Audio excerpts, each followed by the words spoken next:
17 বছরের একটি ছেলে আমাকে বলেছিল, আমাদেরই এই সমাজের অত্যন্ত নামকরা একজন দুষ্কৃতী তার জীবনের রোল মডেল।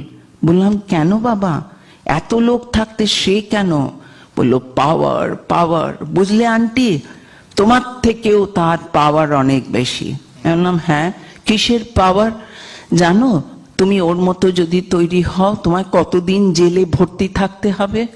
বললো, আমার বাবা ইঞ্জিনিয়ার, তাতেও একটা স্কুটারে করে অফিসে যান, কোনো নামী ক্লাবের মেম্বারশিপ নেই।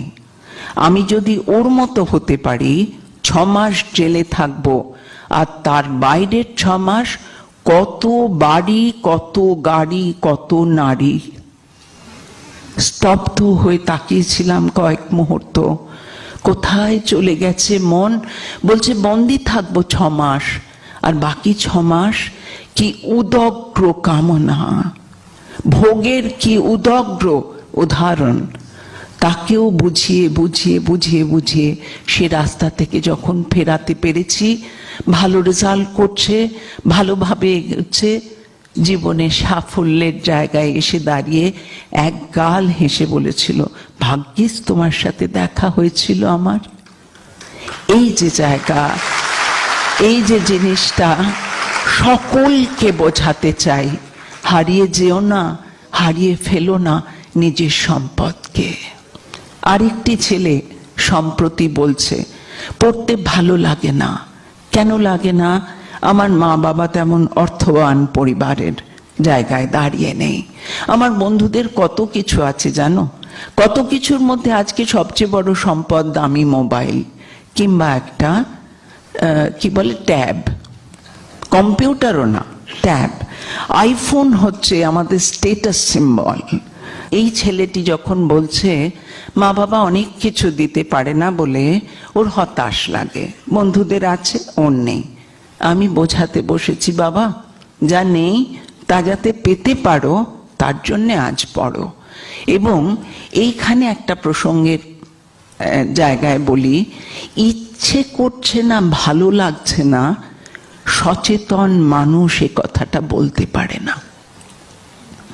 জীবনে ইচ্ছে আর ভালো লাগার থেকেও দামি কথা প্রয়োজন।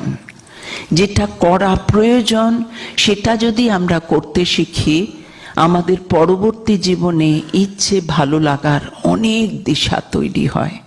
তাই আজ পড়তে না ইচ্ছে করলেও পড়ো। সময়ে যে কাজ করার কথা, কাজের জায়গায় সময়ে যাওয়া, এই যে সময়ানুবর্তিতার কথা বাবু রাজ মহারাজ বলছিলেন, এটা একটা সাংঘাতিক দামি, অত্যন্ত দামি উপাদান জীবনের।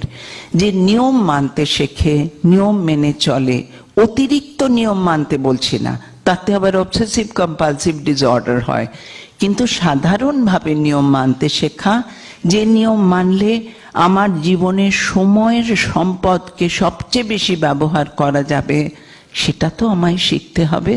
আমার ভালো লাগছে না বলে ফেলে দিয়ে শুয়ে থাকলাম, টিভি দেখলাম কিংবা খেললাম, তা বললে হয় না। যে ছেলে খেলে, খেলার জন্যে খেলে, খেলা দিয়ে জীবনে বড় হবে, সে অনেকক্ষণ খেলতে পারে। কিন্তু আমার পড়তে ভালো লাগে না বলে খেলছি, এটা সঠিক দিশা না, সঠিক কথা না।